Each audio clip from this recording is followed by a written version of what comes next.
somewhere between 1:30 and 4:30 in the morning. I'm rocking my son to sleep. I figure, you know what? I'm gonna start singing to him.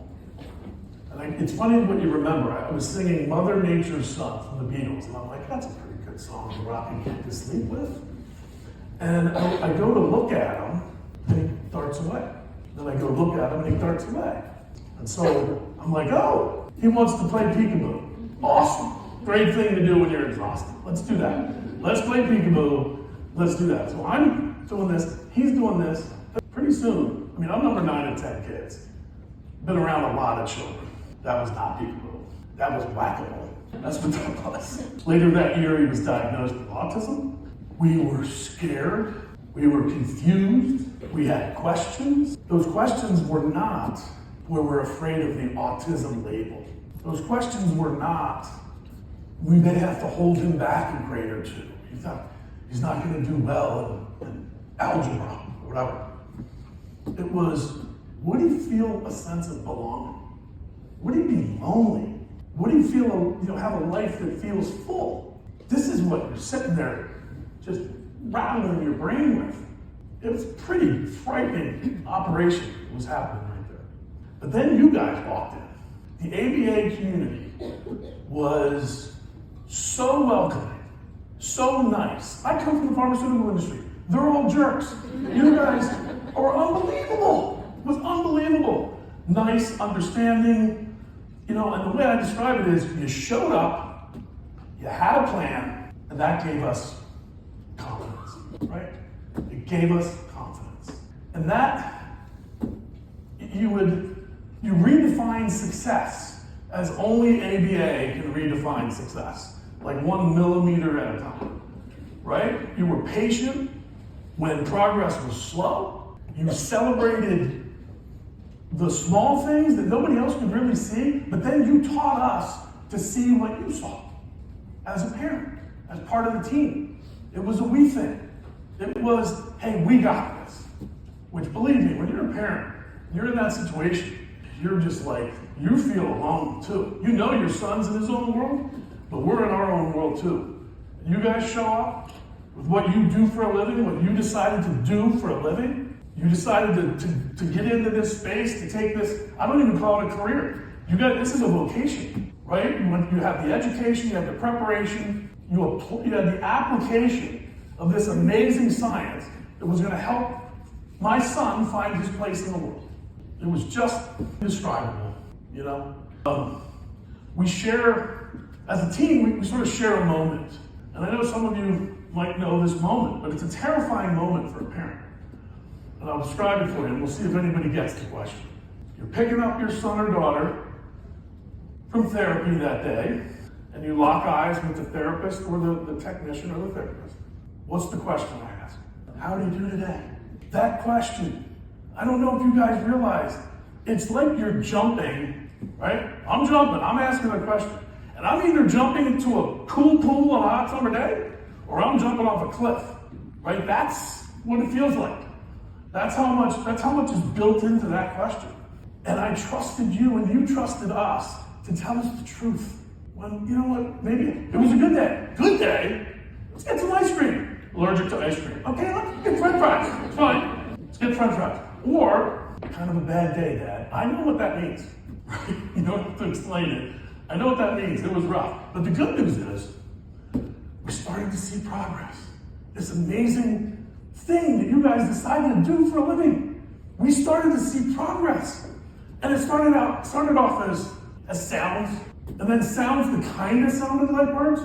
I'll never forget maybe it wasn't a word, but it was kind of a sword. It was a sound like a word, right? A sword, trademark that. He's looking out the window at nighttime. That progress was just so, it made us really believe that this kid who was nonverbal until he was 5 or 6 and didn't look you in the eye until he was 5, was going to be okay.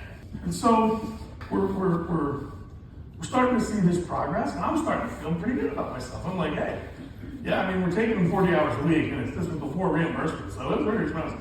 But I'm like, we started to see these little glimpses of hope, and so I'm sitting on the living room couch.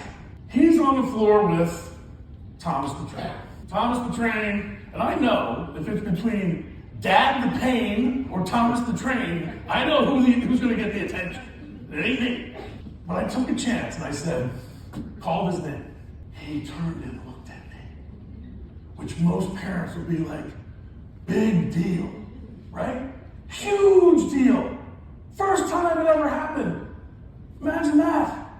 2.5 years old, 3 years old, the first time he ever does it, he's sitting on the living room floor with Thomas the Train. I am literally like this. I mean, I can't speak. I'm like this, and he was kind of imitating me. He's going, looking at me, and he gives me the dog tilt head, like that, as if to say, spit it out, Dad. I got Percy and Sir Topham Hatt to get back to. And then he goes, and he goes right back to what he's doing. I can't tell you what that feels like. That most people see it almost immediately with their children. And it took all this time for that to happen. And it was a connection. It was a connection. It took our relationship to a totally different level. And then you look at the studies, you look at the literature, and it supports it. It supports it. The longest running study of all time. 80 years and counting. 1,300 participants in the study. Mountains of data. We're talking medical records, pharmacy records, interviews, surveys, brain scans. Like, we're not messing around.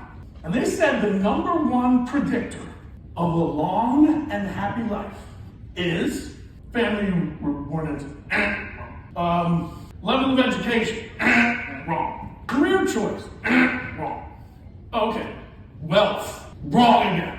The number one predictor of happiness and longevity in life is the quality of their relationships.